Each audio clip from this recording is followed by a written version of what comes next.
Olá, tudo bem? Como vocês estão? Espero que muito bem. Tenham tido uma semana excelente, final de semana ótimo.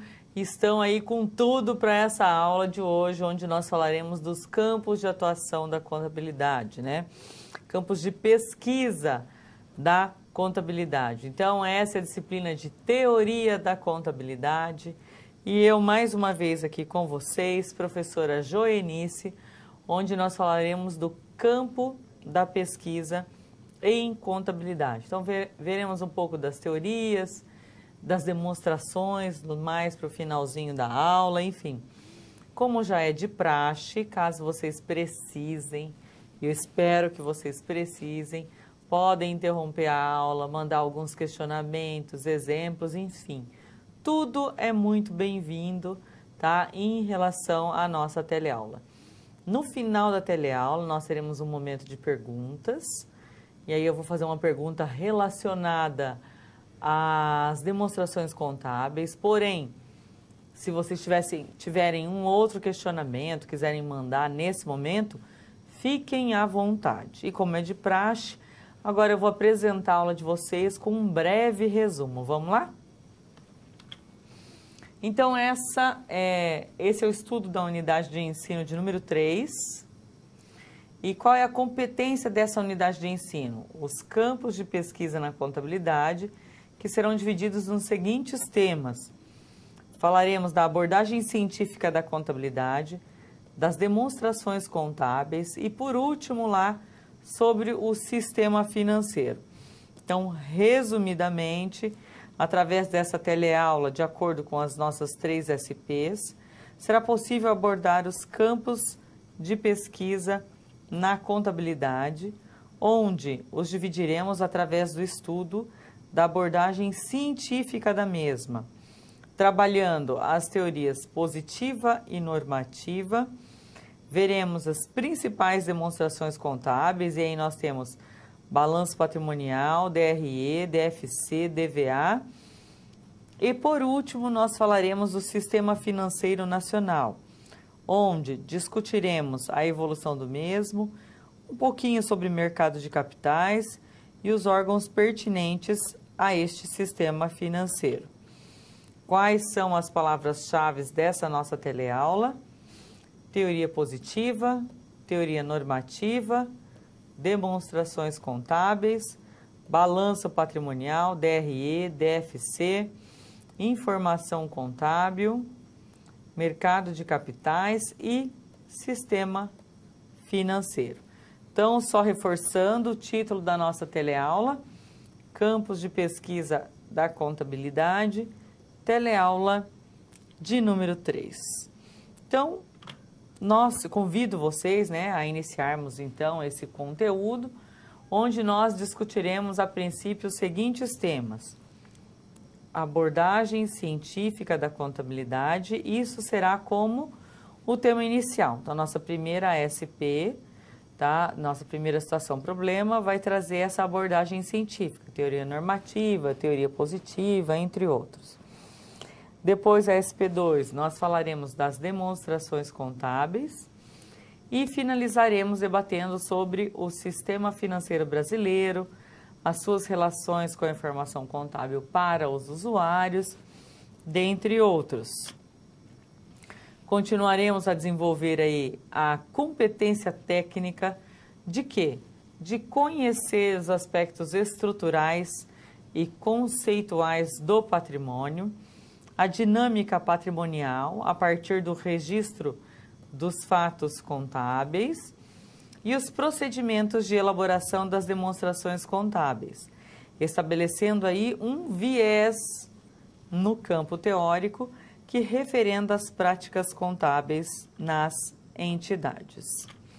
Então, quais são os conhecimentos prévios que nós temos que ter para essa aula de hoje? Conceituais básicos, isso aí vocês têm de sobra. E mais uma vez a gente dá ênfase aqui no quê? No desenvolvimento das atividades pré-aula. E todo o contexto aí que nós temos de material, ok? O que é esse contexto de material? Temos as webs, acabamos de ter a nossa aula atividade, enfim, a unidade do livro inteira, os exercícios, né? Inclusive na unidade do livro, os exercícios da pré-aula no nosso ambiente. E aí vocês já viram lá, né? Para cada exercício que vocês fazem, para cada ambiente que vocês entram, vocês têm uma nota por conta desse novo sistema de pontuação, enfim. Já estão, tenho certeza aí, com a metade da nota, correto? E outra, estudando, né, pessoal? Só vai amenizando aí o que vocês têm que estudar para a prova. Conhecimento adquirido é sempre bom e nunca é demais, correto? Então, vamos pensar nessa aula. Qual será a situação geradora de aprendizagem? Então, como nas demais, nós temos um conteúdo a ser estudado, onde a gente aproveita essas situações, problemas, só para jogar esses conteúdos, esses conceitos prévios que nós temos, tentando jogar num histórico aí do dia a dia, ou seja, como eu utilizo, como eu faço, como eu vou utilizar esses conteúdos no dia a dia. Isso melhora, inclusive, o que? A fixação desses conteúdos. À medida que eu leio, à medida que eu pratico, à medida que eu desenvolvo esses conteúdos e aplico dentro de uma situação, um problema, né? Dentro de uma provável, digamos assim, estado do meu dia a dia, eu aumento a fixação desse meu conteúdo, ou seja, eu aprendo mais. E na prova vai ser só alegria, correto? Além disso, continuando aqui, os investidores e possíveis investidores, vamos terminar de ler aqui, né, a nossa situação geradora de aprendizagem. Então, quem que é o nosso protagonista de hoje? Nosso protagonista de hoje é o Ricardo Toledo. E quem é esse Ricardo Toledo? Ele é um experiente controller de uma empresa no ramo industrial. Nos últimos períodos, as discussões internas na empresa quanto aos resultados gerados em função do exercício das atividades da organização estão aumentando constantemente. Gente, discussão interna aumentar, isso não é nada bom. Então, alguma coisa tem que ser feita. Então, o senhor Toledo, ele tem enfrentado alguns questionamentos em relação aos dados apresentados nas demonstrações contábeis, no sentido de que, olha que grave, né? De que eles estão dizendo que não reflete a realidade. Como que a demonstração contábil da organização não vai refletir a realidade? E tem mais, não é só isso, né? Então, além disso, vamos lá. Os investidores e possíveis investidores, ou seja, aqueles que poderiam fazer mais aplicações aí dentro da nossa organização, eles ficaram inseguros com tal situação, o que é perfeitamente normal, né? Uma vez que estes fatos têm, de certa forma, interferido nos rumos estratégicos a serem realizados para a empresa. Diante disso, o senhor Toledo entendeu a necessidade de prestar esclarecimentos sobre esses conflitos na informação contábil e convidou você para ajudá-lo nessa empreitada junto aos acionistas da entidade. Ou seja, tem ruídos de que as demonstrações contábeis não estão representando a realidade. O que acontece? O mercado fica alvoroçado, né? E o mercado são os nossos investidores atuais e os próximos, os que gostariam de comprar essas ações. Então, diante dessa situação, até pensando em queda, em possível queda das ações, e é assim geralmente que acontece as grandes quedas, ele vai lá e contrata você, olha, a gente precisa prestar esclarecimentos aos investidores, nós precisamos deixar o mercado tranquilo. E aí está a nossa missão de agora. Aí está a sua missão. Tranquilizar o mercado quanto a esses comentários, a esses boatos, em relação às demonstrações contábeis. Mas como nós vamos fazer isso? Então, na qualidade de pesquisador, você orientará o controller a responder as seguintes questões. Quais correntes teóricas regem a informação contábil? Outra coisa, né? Que corrente teórica vê-se fortemente manifestada nessa informação contábil? Como identificar as características da informação contábil nas diferentes correntes teóricas? Qual o papel da contabilidade atual e as suas relações com o sistema financeiro e as empresas? E é esse o nosso mais novo desafio. Temos aí algumas questões cabeludas aí para nós respondermos, ok? Então, rapidinho, a gente já volta com a nossa SP1.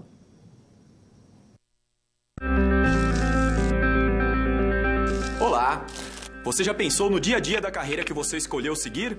Bom, para ter uma ideia dos desafios da sua área, agora você vai procurar soluções para situações problema. Para prosseguir, primeiro é necessário ter estudado e finalizado a sua pré-aula, já que é nela que você encontra os conceitos e as teorias da disciplina.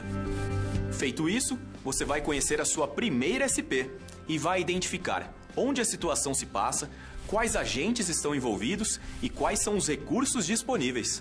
Com essas informações, você vai problematizar o contexto apresentado para então solucionar o desafio. Preparado para começar a SP1? Então boa sorte e até mais!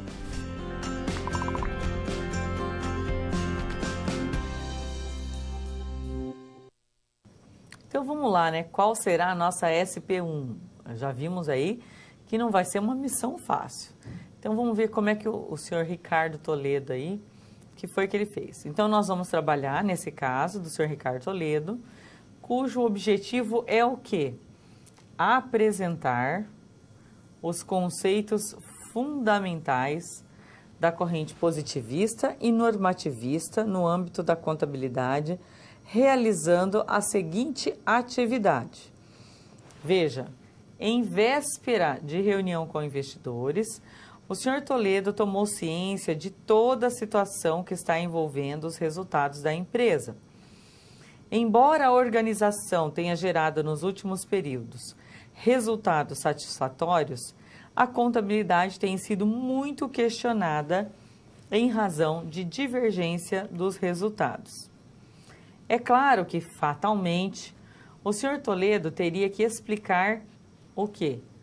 Tais divergências junto ao Conselho Administrativo e ao mercado, neste caso aqui representado pelos investidores. Mas, como se trata de um profissional altamente técnico, o senhor Toledo resolveu inovar na explicação dos dados na reunião.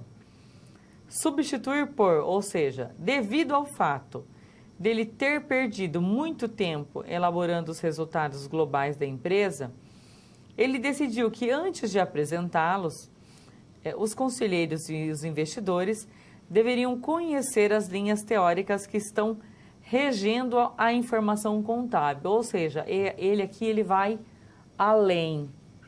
Tá? Ele não vai simplesmente apresentar os dados e falar é isso e isso. Não. Ele quer trazer todo o embasamento teórico por trás, para isso o quê? Segurar, né? Para que isso sirva de alicerce para as argumentações que ele vai fazer. Ou seja, mais do que isso, ele vai dar uma aula para o pessoal, né? Para o pessoal entender os porquês. Isso é muito bacana, porque às vezes as pessoas te jogam um dado e falam, olha, é isso. Mas é isso com base no quê? A partir do momento que você sabe o porquê da situação, você passa primeiro, que é mais difícil de você esquecer.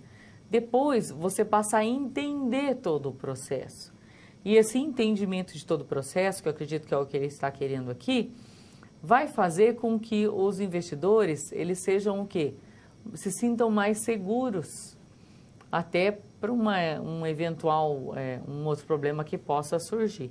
Então, ele quer, novamente, conquistar a segurança desses investidores e, consequentemente, do mercado. Então, compreendendo o risco, que seria falar sobre a teoria com investidores e conselheiros, o senhor Toledo, sabendo do grande pesquisador da área que você é, resolveu contratá-lo para ajudar a formatar esse trabalho na empresa.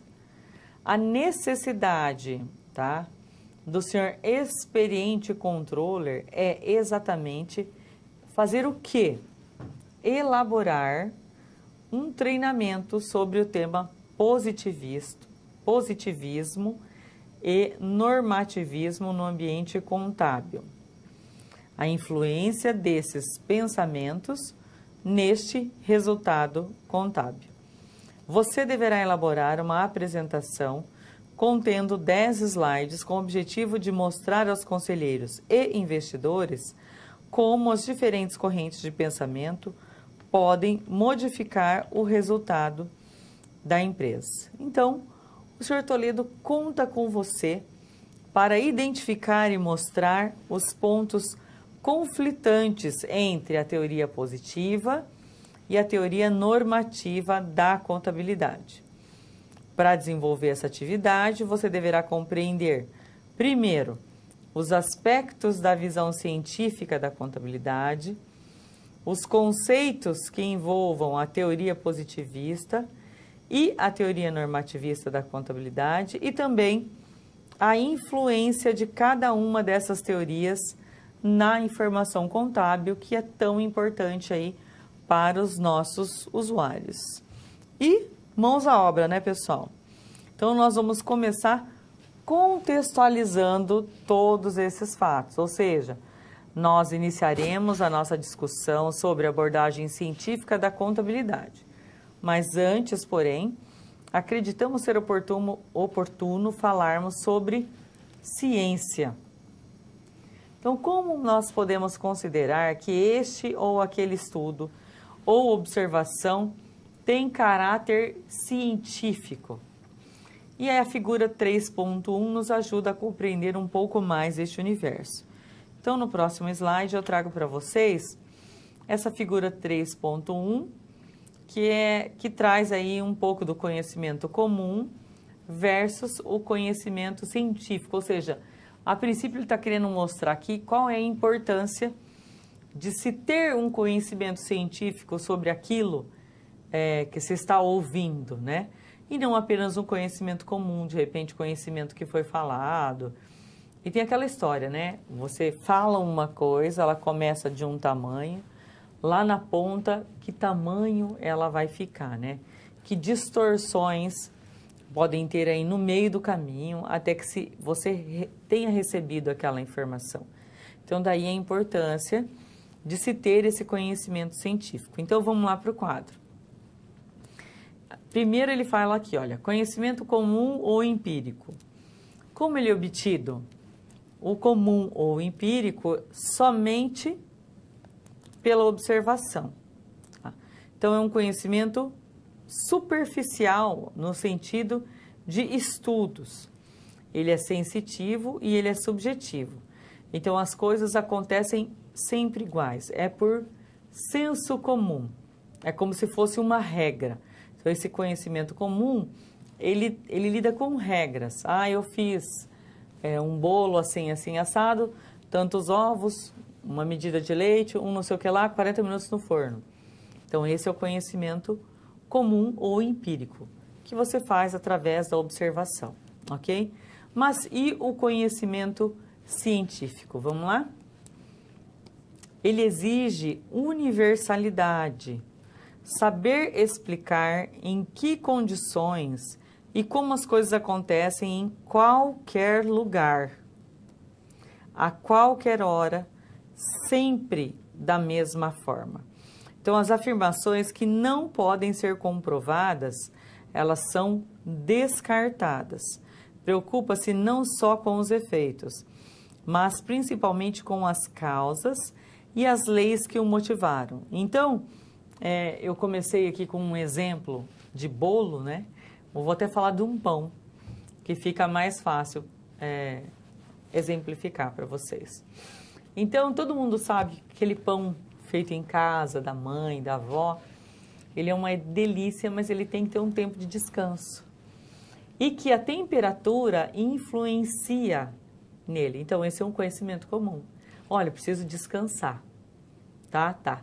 Ah, mas se eu deixar ele meia hora, resolve? 1h30, o conhecimento comum diz que no máximo 1h30, mais que isso, não vai mudar mais o estado dele.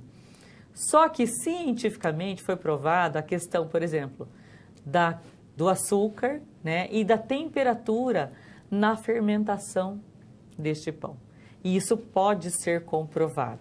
Então, se pode ser comprovado essa fermentação, né, a questão do fermento, com o açúcar e com a temperatura, isso já é um conhecimento científico e não mais conhecimento comum. O conhecimento comum diz, ó, deixa lá, ó, se fica quente, beleza, né? Quanto mais quente, melhor, beleza, mas eu consigo comprovar isso? Então, à medida que eu conseguir comprovar isso cientificamente, então ele deixa de ser um conhecimento comum ou empírico e passa a ser um conhecimento científico. E aqui mais um exemplo para vocês bem bacana. Eu digo o seguinte, olha, o empírico. Quando o céu escurece, nós temos certeza que vai chover. Isto porque este fenômeno aconteceu da mesma maneira outras vezes. Ou seja, escureceu, você já olha e fala, ih, acho que vai chover. Isso é um conhecimento comum, empírico. E científico. Vamos lá ver como é que funciona cientificamente falando. O porquê de o céu escurecer? Quais são as leis que causaram essa transformação na cor do céu? Sempre que o céu escurece, chove? Sim ou não? E por quê? E aí isso vai ser provado cientificamente. A gente sabe que às vezes escurece e não chove, mas pode não chover aqui, mas chove em outro lugar. Mas por que escurece? O que foi que aconteceu para escurecer? Ah, porque vai chover? Tudo bem. Mas o que é que está acontecendo ali com as nuvens? Então, isso é um conhecimento científico. Então, aí uma pergunta para vocês, né?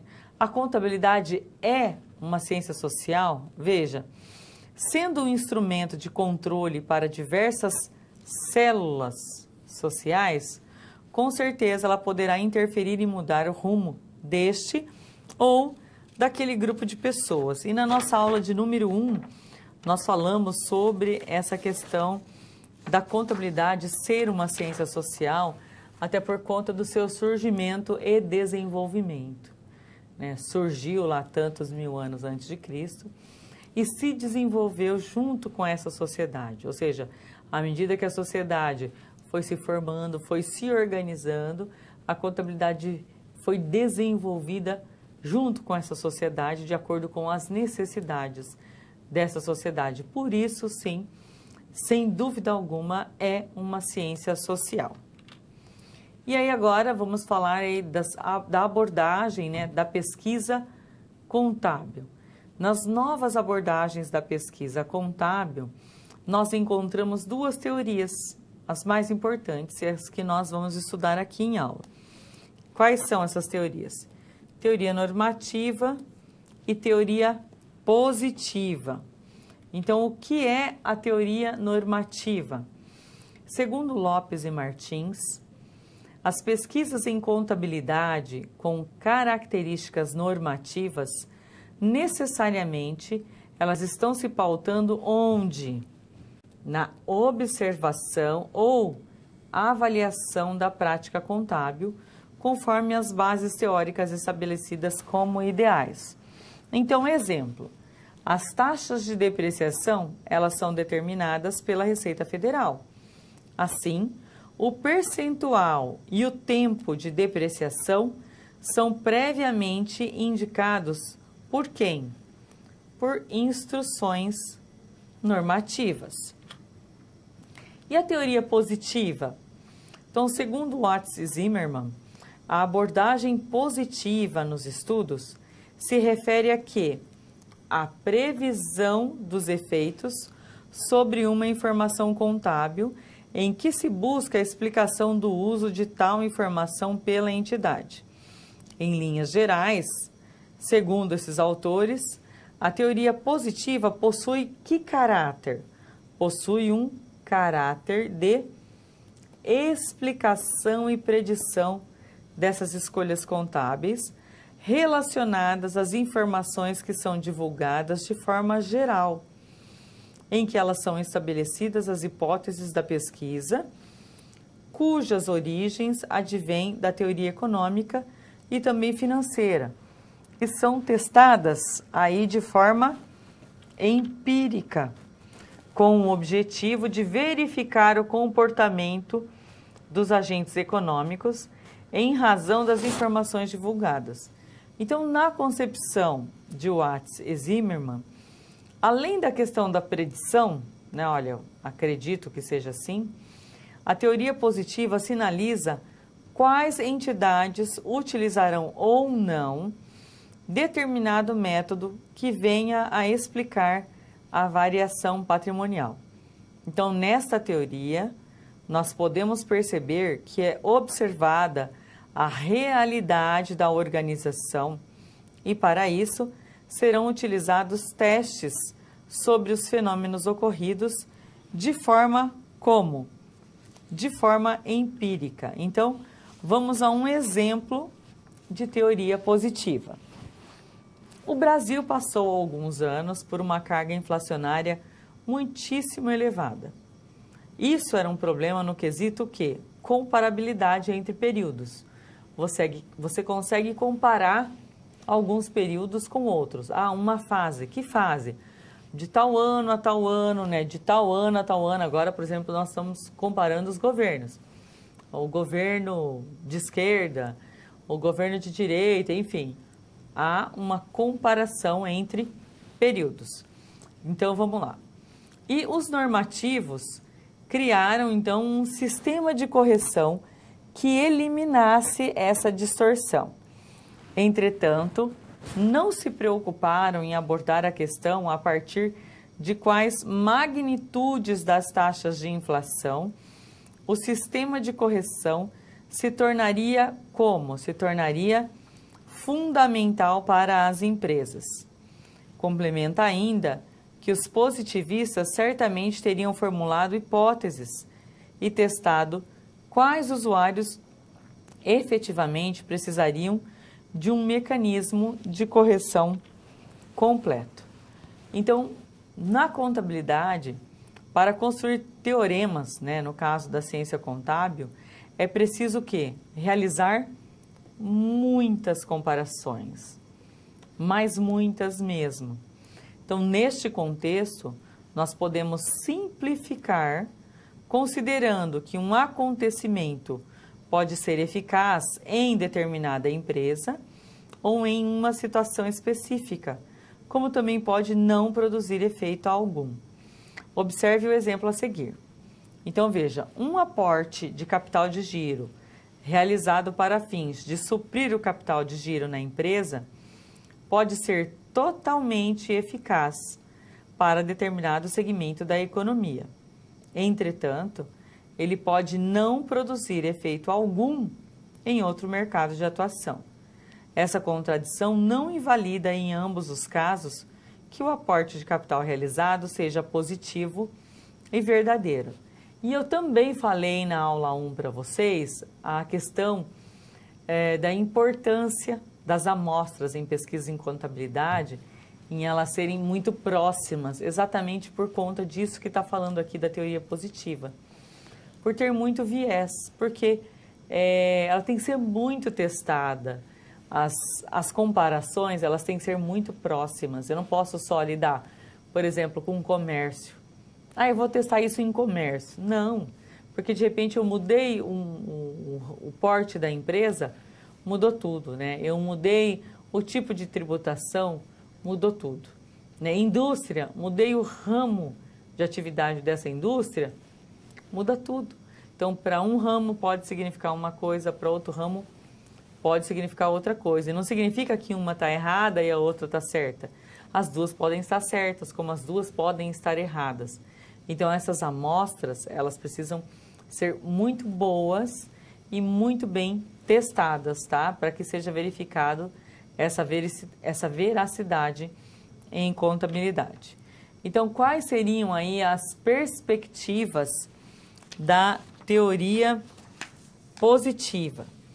Então, aqui nós temos perspectivas de oportunismo e da eficiência. Então, aqui vamos falar do oportunismo e aqui da eficiência. Veja, no oportunismo, fundamenta-se essencialmente no fato de que o ser humano busca o seu próprio interesse visando maximizar o seu bem-estar. Então, exemplo, um acionista, administrador, sempre tenderá a buscar medidas que favoreçam uma maior distribuição de dividendos. Sempre, nós vimos isso lá nas SPs passadas, né? Os acionistas, aumentou o valor lá do capital, pronto, eles querem que distribuam as ações, nem sabe o que aconteceu, se foi ágio na venda, se foi venda, não, tem dinheiro sobrando, porque eles tendem, né, a ter um perfil, uma linha de pensamento. Vamos ver aqui na perspectiva da eficiência. As organizações, aí é o contrário, elas sempre tentarão o quê? Por meio de mecanismos, atenuar as atitudes oportunistas e os conflitos entre os agentes administradores e os donos do capital, porque a empresa, a organização, ela tem que pensar nela. Então, um exemplo, a consolidação de balanços expressa de forma mais realista a posição do quê? A posição da empresa. Seja em termos de lucro, liquidez, rentabilidade, e atua muito mais em benefício da empresa do que em grupos isolados. E isso daqui vem o porquê dessa contextualização, dessa preocupação inicial do senhor Toledo. E não é simplesmente mostrar os dados, mas deixar claro para eles que, olha, os acionistas têm um tipo de visão. A empresa ou o contador, na hora que ele vai montar uma demonstração contábil para aquela organização, ele tem que pensar no futuro, por exemplo, ele tem que pensar se ele vai precisar desse capital ou não. Ele tem que ser o mais justo possível, já pensando, não digo negativamente, né? Mas já sendo racional, pensando nas consequências, pensando nas coisas que podem acontecer. E a gente fala aqui em contabilidade, tudo que você faz na contabilidade, você tem que lidar como se ela nunca fosse acabar. Então, todas as ações, tá, que você faz em contabilidade, você tem que lidar com ela e pensar como se ela nunca fosse se extinguir. Essa é a melhor maneira de você tomar uma decisão em contabilidade. Então, resolvendo aí essa nossa SP1. Então, perceba que nessa atividade você deverá realizar um treinamento com o intuito de identificar e mostrar os pontos conflitantes entre a teoria positiva e a teoria normativa da contabilidade. Então, eu vou deixar aqui para vocês alguns pontos importantes a serem inseridos na apresentação, a fim de ter um norte, tá, no desenvolvimento deste material. Mas lembre-se, esses usuários, eles são leigos no que se refere à contabilidade e precisam, então, compreender o significado das informações que serão apresentadas a eles.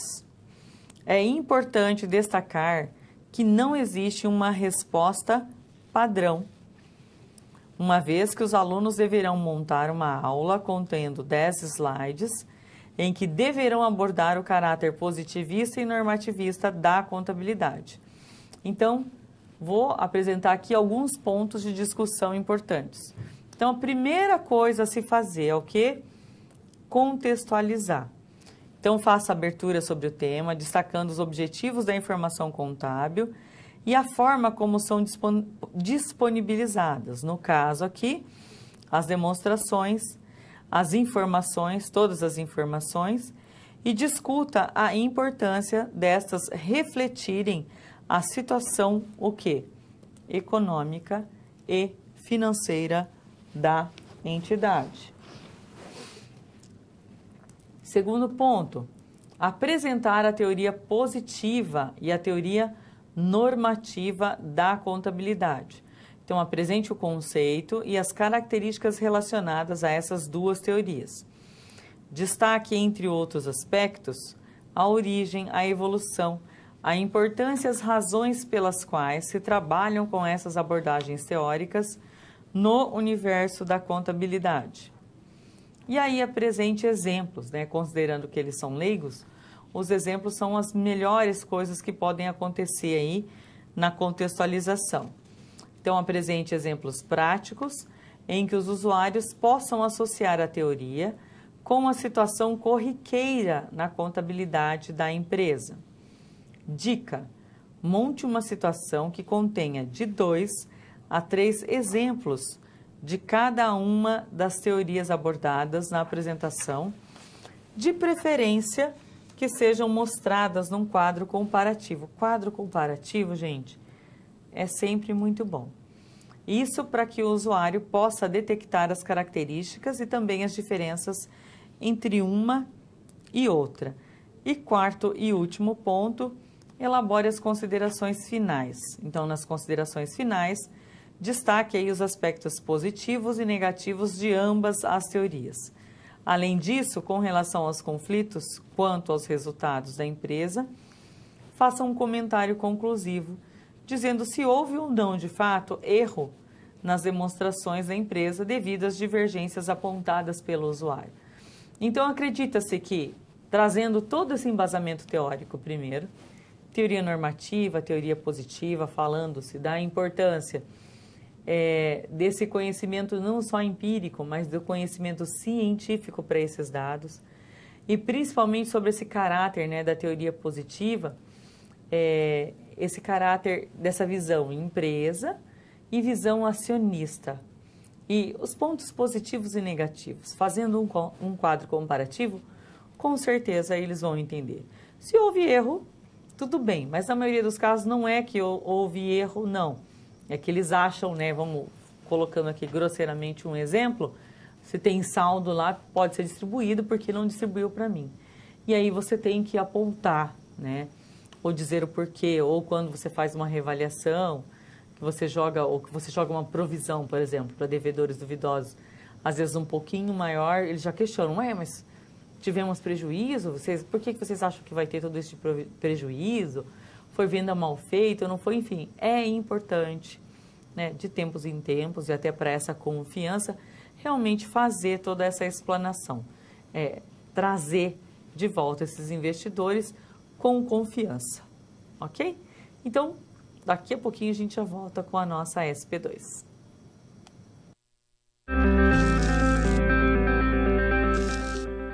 E aí, conseguiu encontrar uma solução satisfatória para a SP1? Como você pôde notar, o desafio apresentado tem como base situações comuns da realidade de mercado. Eles são elaborados a partir de informações de empresas, experiência dos professores e acontecimentos do cotidiano. Isso significa que antes mesmo de você se formar, além de todo o conhecimento teórico, você já está em contato com a realidade do seu futuro profissional. Ah, e caso surja alguma dúvida, acesse o fórum e envie a sua pergunta, ok? Confere agora a SP2.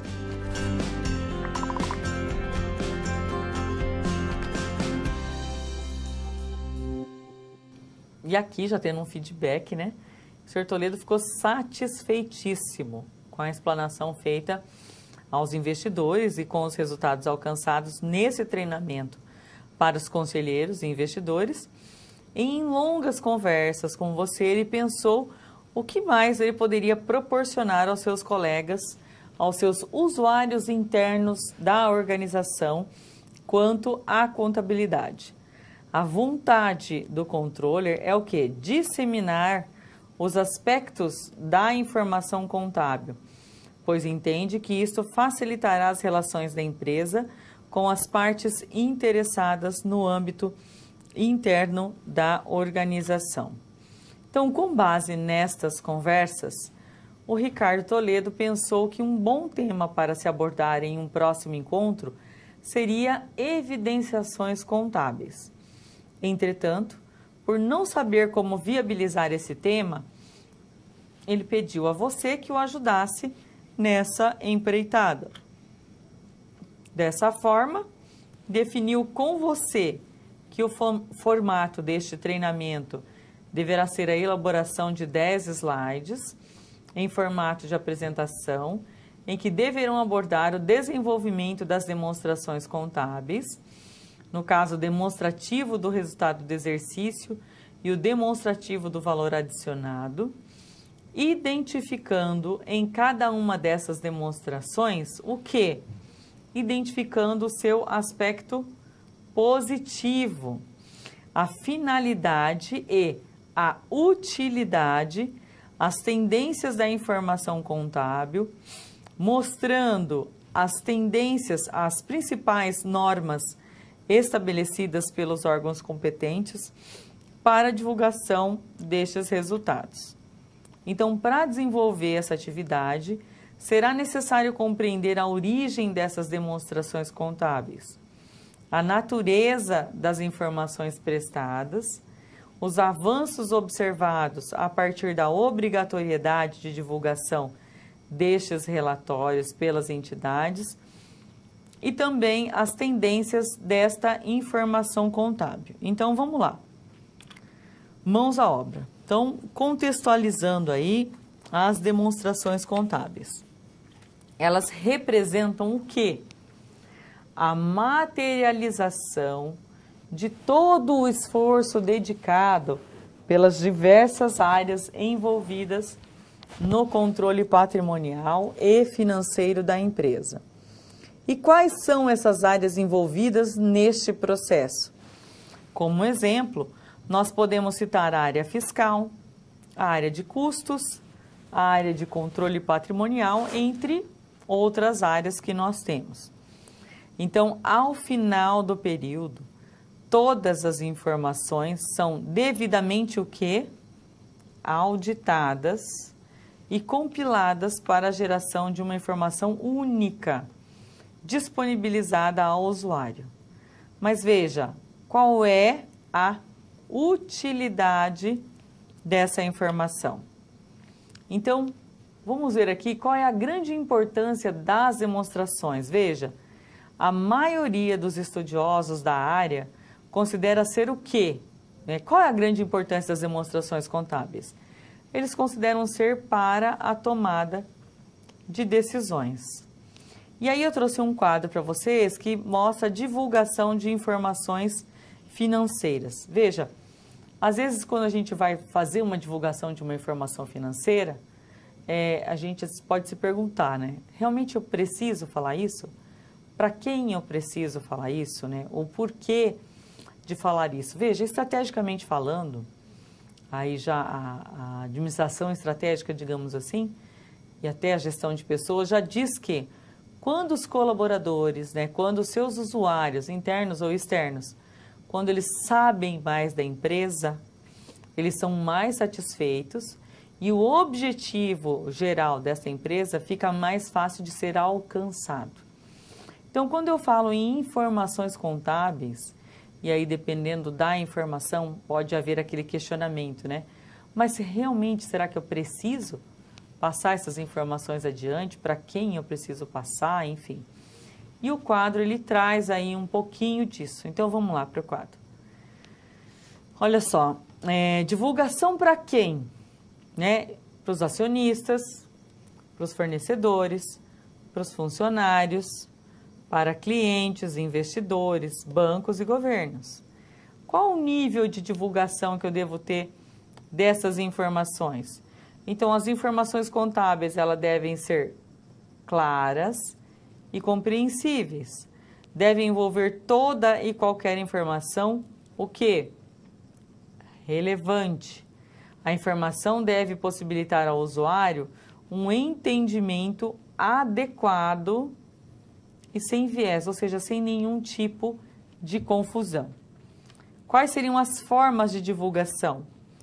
Por meio de publicação usual de balanços e demonstrações de resultado.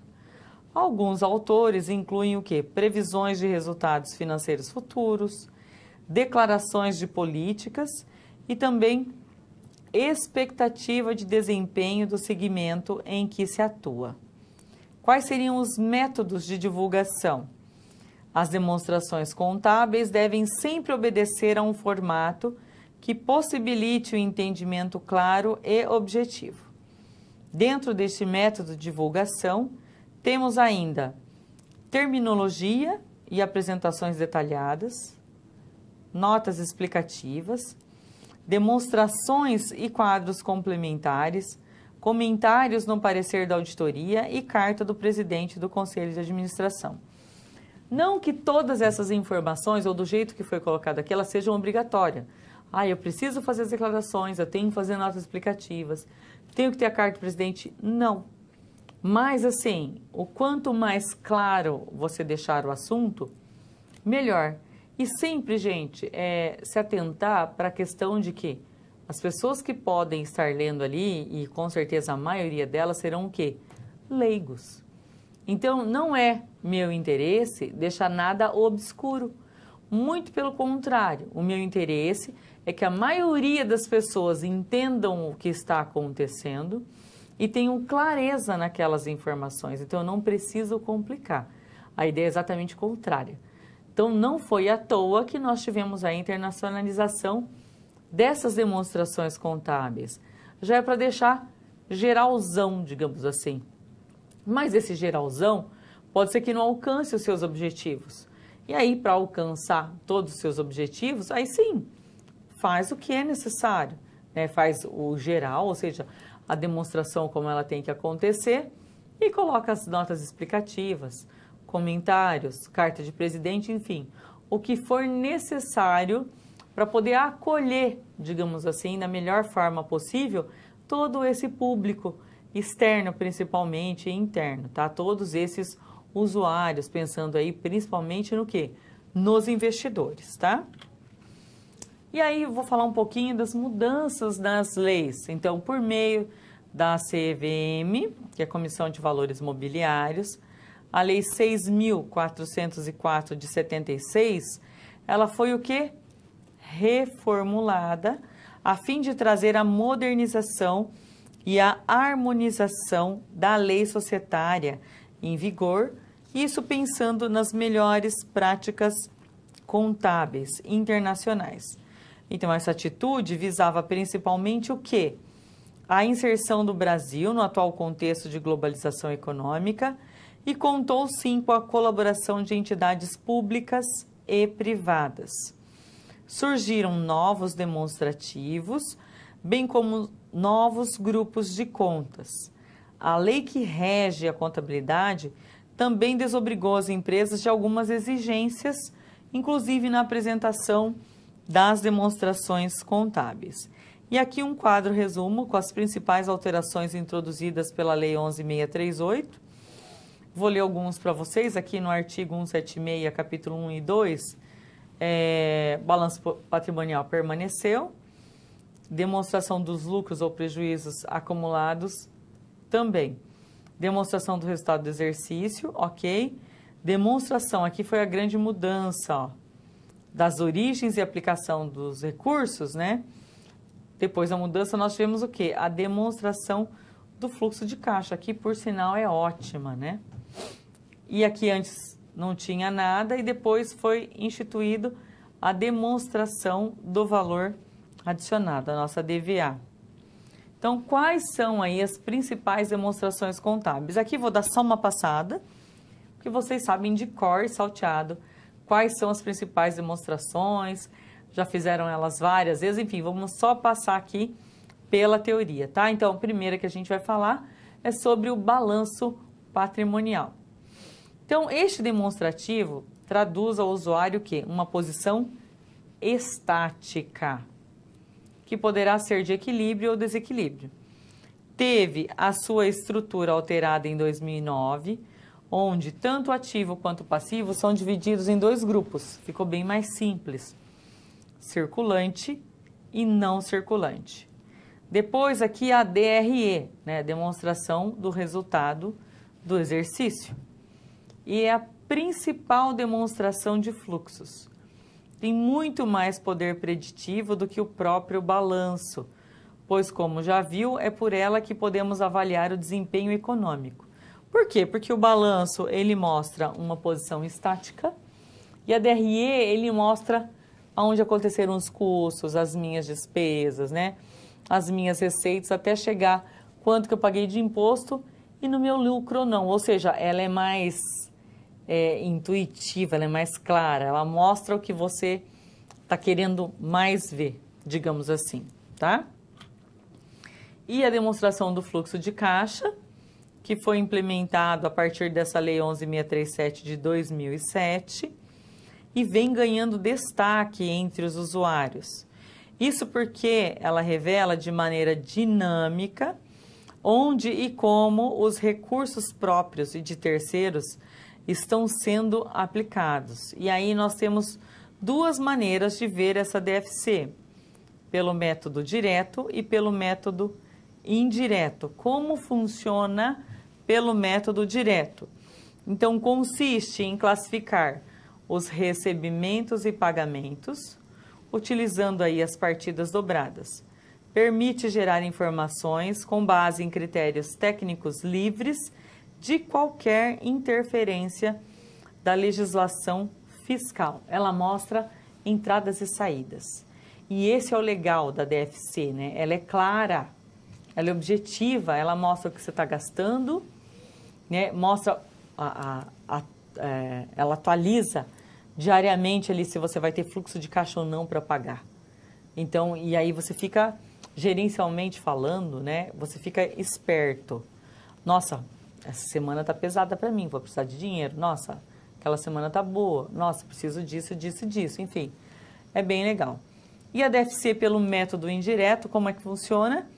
Consiste na demonstração dos recursos das atividades operacionais a partir do lucro líquido, ajustados pelos itens que afetam todo o resultado, mas que não modificam o caixa da empresa. E aí ela considera, inclusive, a depreciação, a amortização e a exaustão. Ou seja, ela vem mais completa, tá? Mas assim, no dia a dia, um método direto, ele é mais usual. E a DVA, a última aqui que a gente vai ver, evidencia as riquezas geradas e a sua distribuição aos funcionários, tá? Aos governos e demais participantes da atividade da empresa. Então, o governo, qual que é a utilidade do governo, né? Onde ele usa a DVA?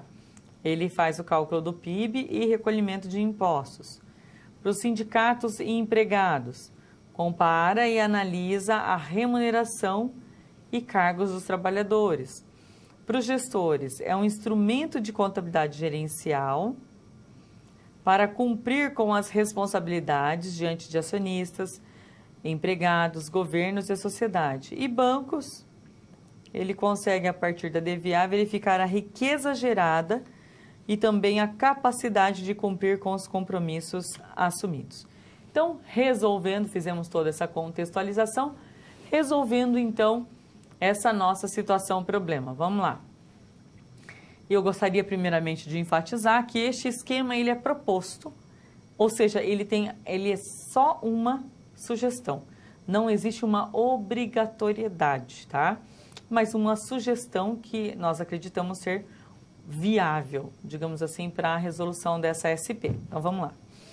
Não existe uma resposta padrão, uma vez que vocês deverão montar uma aula contendo 10 slides, abordando o tema das evidenciações, das demonstrações contábeis. Então, eu vou deixar aqui para vocês alguns pontos que devem ser importantes, que devem ser inseridos nessas apresentações, para poder ajudar no desenvolvimento deste material. Então, primeiro ponto, contexto inicial. Faça abertura sobre o tema, destacando as origens das demonstrações contábeis. Segundo ponto, apresente as características dessas informações acerca da DRE e da DVA. Apresente o conceito e as características relacionadas à obrigatoriedade das referidas demonstrações. Terceiro ponto, destaque os aspectos positivistas das contas que compõem a DRE e a DVA. Procure elencar e justificar as contas que venham a compor estes relatórios e também destaque com justificativas os elementos positivistas que estão intrínsecos nas informações. Quarto e último, elabore aí as suas considerações finais. Então, destaque aqui tendências, importante, que relacionadas às demonstrações contábeis, identificando os possíveis avanços que poderiam ocorrer acerca do tema. Então, como dica, né, e exemplos, se você utilizar alguns artigos relacionados ao tema, vai ser bem interessante. As pessoas confiam mais, acreditam mais, ou seja, não é que você está falando, ó, estou mostrando para você que tem bastante gente interessada nesse tema, ok? E acabamos a nossa SP e já voltamos com a SP3. Bom, 2 SPs já foram finalizadas. Como você acha que está se saindo? Lembre-se de que para se dar bem é importante seguir as etapas, já que elas facilitam os seus estudos. Vamos revê-las? Primeiro é necessário estudar a pré-aula para conhecer a teoria e os conceitos da disciplina. Em seguida, leia a SP com atenção para conhecer e interpretar a situação exposta. Feito isso, você deve levantar hipóteses sobre a situação-problema, considerando os recursos disponíveis. E por fim, você deve aplicar os conceitos estudados com foco em resolver a problematização. Combinado? Então fique agora com a SP3. Até mais!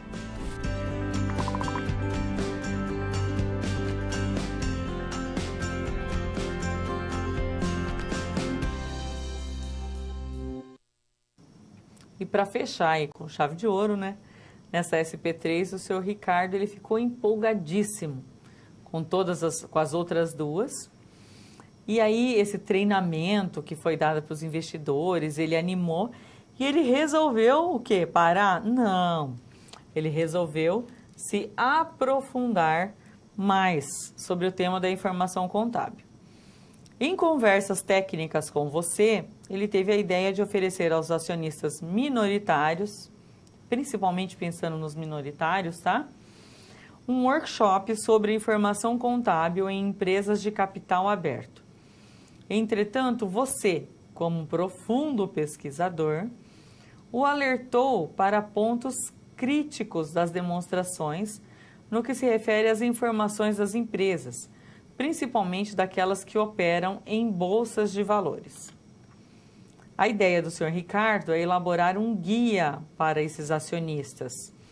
E para que este material seja viabilizado, é necessário que esteja claro o papel das demonstrações contábeis e as lacunas que possam existir nos relatórios de empresas que operam na bolsa. Ou seja, ele vai usar os maus exemplos, digamos assim, de outras empresas para mostrar, olha, tá vendo, isso aqui não é legal, então nós não estamos fazendo. Tá vendo, isso aqui não foi interessante, ó, você gostaria que fosse assim? E fazendo esses comparativos, ele valoriza a própria empresa, tá? Então, dessa forma, o senhor Ricardo Toledo solicitou que você elaborasse uma resenha crítica, destacando estes aspectos das demonstrações.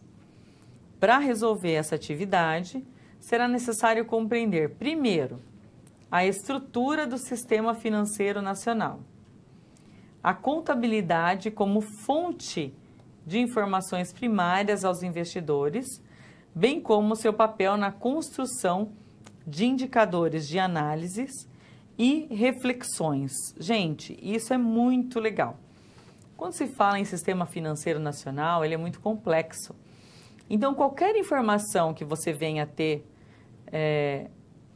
uma informação a mais que você tenha sobre o sistema financeiro é bem bacana.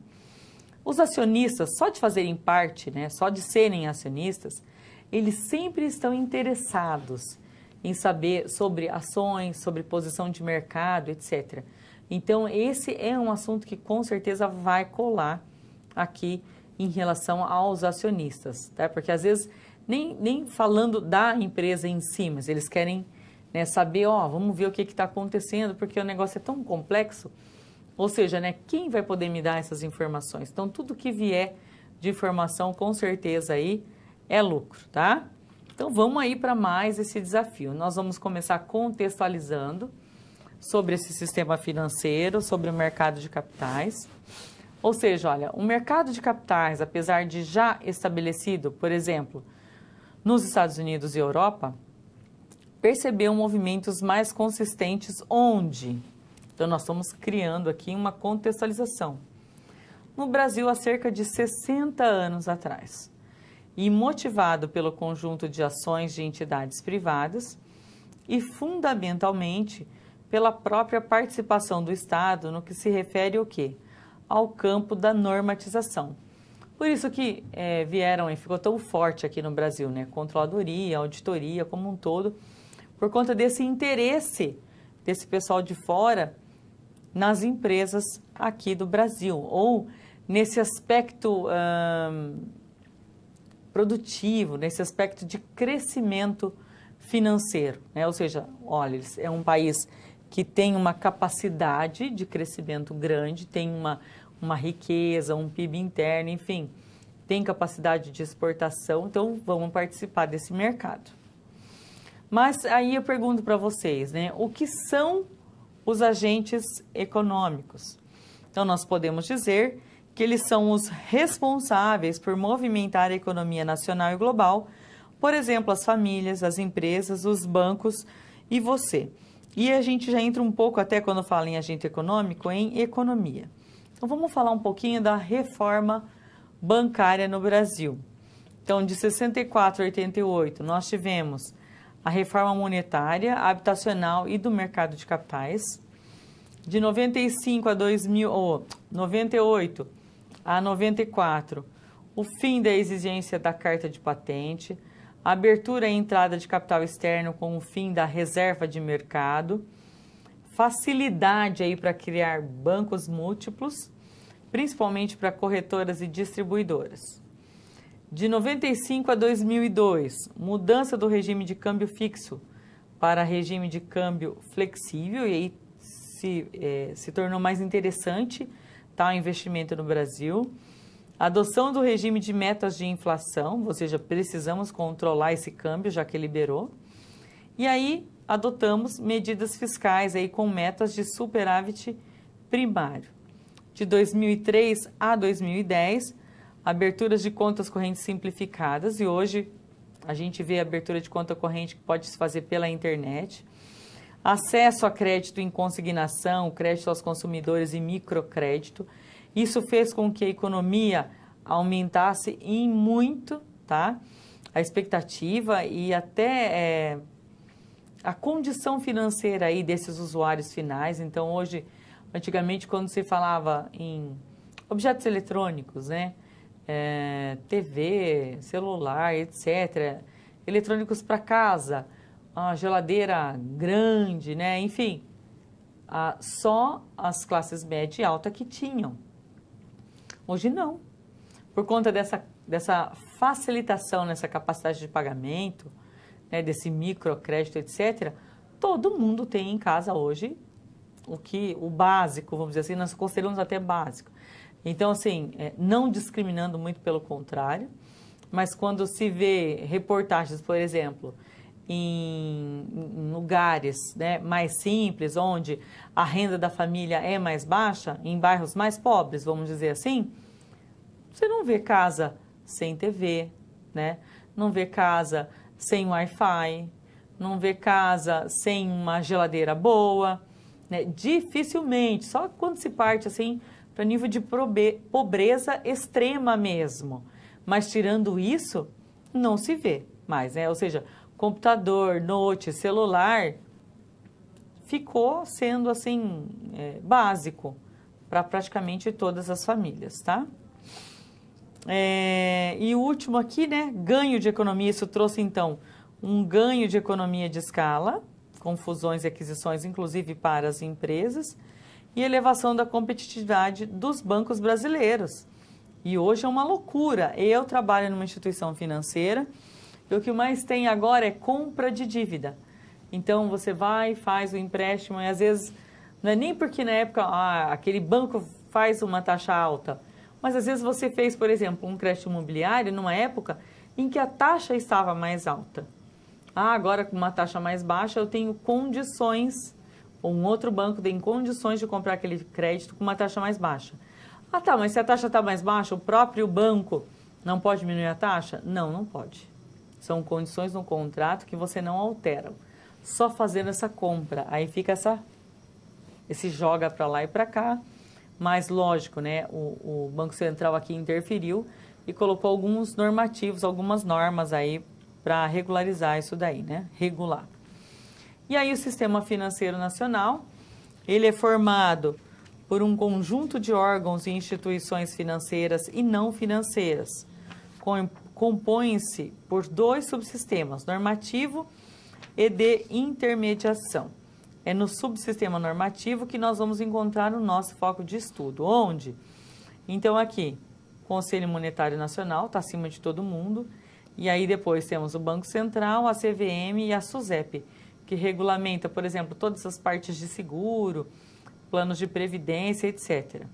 Daqui da CVM, nós temos as bolsas de valores e as corretoras, ok?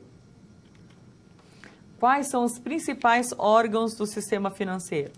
CMN, é Conselho Monetário Nacional, Banco Central, CVM, que é a Comissão de Valores Mobiliários, e aqui vem a regulamentação de todas as bolsas, a SUSEP, a Bolsa de Valor e, por fim, as corretoras. Aqui é interessante entrar, vocês conseguem entrar aqui no site de todos, tá? Contextualizando aí, ao longo dessas discussões sobre a teoria da contabilidade, você pode perceber, essa ciência tem como objetivo o quê? Prestar informações sobre todas as variações dos fenômenos patrimoniais. Sobre isso, Saito e Savoy argumentam que o plano de contas e o foco na informação contábil sofreram mudanças no decorrer dos períodos, pois inicialmente a referida informação era como? Estruturada e destinada única e exclusivamente ao proprietário da entidade, e hoje já não mais. Ainda, segundo alguns autores, com o crescimento das entidades de capital aberto e atrelado a isto, tá?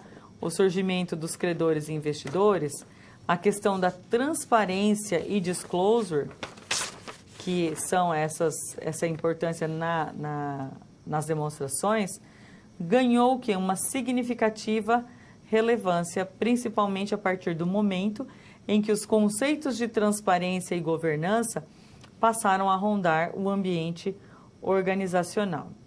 E aí, com isso, nós tivemos um fortalecimento deste mercado de capitais.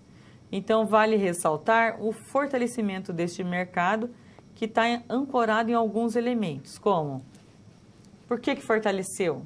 Por conta dessas informações, por conta da transparência e, consequentemente, da confiabilidade. Então, estes elementos, eles assumem um papel importante neste cenário, uma vez que, para as decisões de investimentos e financiamentos, os usuários da informação contábil, eles dependerão do quê? De dados e informações que os auxiliem a tomar a decisão ótima quanto à locação ou captação dos recursos para a entidade ou para o próprio investidor. E aí, sugerindo mais uma vez a resolução da SP, então, vale a pena dizer que não tem uma resposta padrão, tá? Que a questão é montar os 10 slides, onde você tem que abordar os temas de evidenciações das demonstrações contábeis. Então, mais uma vez, eu vou citar aqui alguns pontos relevantes na elaboração do material. Então, contextualizar, não podemos deixar de contextualizar. Apresente esse contexto total da informação, qual a importância desse tema informação contábil no mercado de ações. Utilize como referência os artigos que tratam sobre o tema, e aí é importante destacar como a contabilidade pode contribuir para as decisões dos atores no mercado de capitais. Segundo ponto, identifique esse material, né? Procure identificar a obra e o autor que estarão sendo utilizados como referência para a elaboração da resenha crítica. Terceiro ponto, destaque os aspectos relevantes do texto. Destaque os pontos mais importantes no material pesquisado, deixando claro o conteúdo abordado. Então, dica, numa resenha crítica, procure não emitir a sua opinião, ou seja, apenas se atenha ao conteúdo que é abordado na obra, a questão científica mesmo. E o último, faça analisar de forma crítica. Como assim? Aqui, nessa análise, aqui sim, você apresenta a sua opinião. Argumente fundamentando-se em teorias de outros autores, estabelecendo inclusive comparações de pensamento ou até explicações discutidas em aula.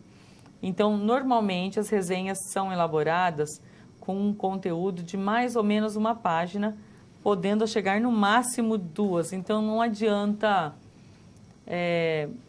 querer colocar muita coisa, porque senão fica cansativo e aí deixa de ser uma resenha e vai acabar sendo quase um artigo, tá? E agora, para a nossa última parte da aula, a gente já volta.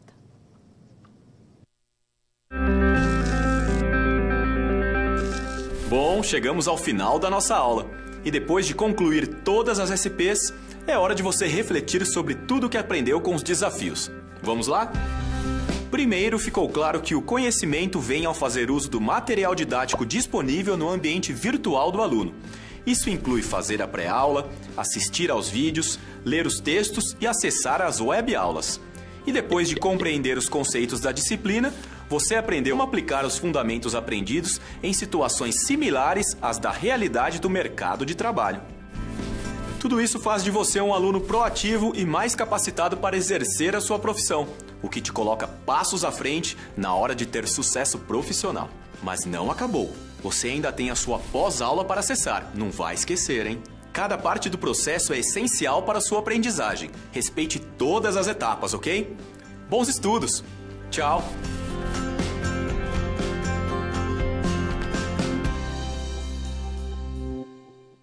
E aqui nós vamos fazer uma pequena pausa, tá? Para a gente trazer aí esse aspecto relevante da demonstração contábil. E eu pergunto para vocês, você realmente considera que as demonstrações são importantes? Por quê? Se tivesse que fazer apenas uma demonstração, qual você faria e por quê? Então eu quero a opinião de vocês e eu volto rapidinho aí com todas essas opiniões e comentários, etc, ok? Rapidinho a gente já volta.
E aí, em relação às demonstrações, não tem uma A mais importante, enfim, vai depender muito da finalidade, né? Qual é o objetivo? Se é você como um banco, se é você como proprietário, se é você como um usuário, como um acionista, enfim. Dependendo aqui da demonstração contábil, dependendo da sua finalidade, você vai ver uma ou outra demonstração. Então, essa aplicação, digamos assim, essa escolha vai se dar mais com base no interesse. Eu, por exemplo, eu gosto muito da DFC. Eu acho ela muito prática, né? Depois da DRE, mas eu gosto da DFC por quê? Porque ela é mais gerencial. Então, eu acho que para tomar alguma atitude, assim, mais que imediata, eu acho que ela é mais prática nesse sentido. Mas a escolha aí de cada um, ok? E só resumindo, então, a nossa aula, através dessas 3 SPs, qual o conteúdo que nós vimos? Vamos lá? Nós podemos trabalhar os mais variados conceitos dentro do campo da pesquisa na contabilidade, o qual nós dividimos nos seguintes temas: abordagem científica, demonstrações contábeis e sistema financeiro nacional, ok? Terminamos a aula por aqui. Temos o último vídeo de encerramento que faz esse resumão, chegando e abraçando todos os conceitos. Então vejam este vídeo. E o que eu tenho é agradecer a participação na aula de vocês e desejar a todos aí uma excelente semana, um excelente feriado, né? E que estejam preparados aí para a nossa última teleaula, tá? Grande abraço, fiquem com Deus e até mais. Quando você vê um contador vestido com roupa social e atrás de pilhas de papel, dificilmente pensa nele como um cientista, não é mesmo? Mas e se eu te dissesse que a contabilidade é sim uma ciência? Por ser capaz de explicar como e em que condições determinados acontecimentos ocorrem, preocupar-se não só com os efeitos, mas também com as causas, e por ser universal, a contabilidade é considerada uma ciência social. Ela ainda possui uma forma sistemática de organizar a informação, o que torna possível chegar a conclusões verificáveis sobre fenômenos patrimoniais, descobrir novos fatos e criar modelos de situações que ainda não foram constatadas. Você pode estar se perguntando, mas por que uma ciência social se tem tanta matemática envolvida? Porque seus impactos vão além das contas e do papel. As relações econômicas que ocorrem sobre os patrimônios têm influência direta nas relações sociais. E, como ciência social, há mais de uma forma de compreender a contabilidade, como as formas normativa e positiva. A teoria normativa se pauta na observação e na avaliação da prática contábil, em função de bases teóricas entendidas como ideais, relacionadas a conceitos de lucro e riqueza na prática contábil. Por outro lado, a teoria positiva busca explicar o uso de uma determinada informação pela entidade, através da formulação de hipóteses. Mas, independente da concepção escolhida, as informações levantadas irão ajudar a compreender a situação financeira em que se encontra e como atingir o objetivo desejado.